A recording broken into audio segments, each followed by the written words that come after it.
তো সোমবার সকালে উঠে বাবাকে না দেখে মাম্মামের মনটা একটু খারাপ।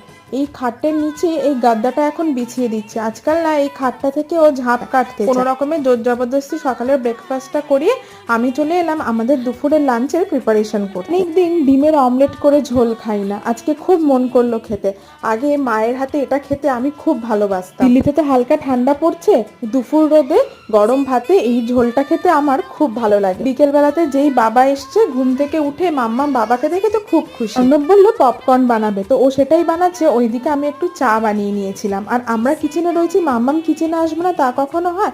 আর এই যে এখানে গদিটা পেতেছি, এখানে তখন আমাদের বসতে খুব সুবিধা হয়েছে। আমরা পপকর্ন খাবো, মাম্মাম খাবে না তা কখনো হয়? আসলে এই গদিটা পেতেইছি মাম্মামের সেফটির জন্য। খুব দুরন্ত তো, বাই চান্স যদি খাট থেকে পড়ে যায় চোট লাগবে। এই খেলনাটা এখন মাম্মামের খুব পছন্দ হয়েছে, খুব খুশি হয় খেলনাটা নিয়ে খেলে। চলো আজকের ভিডিওটা তবে এখানেই শেষ করছি, দেখা হবে আবার কাল আরেকটি নতুন ভিডিও।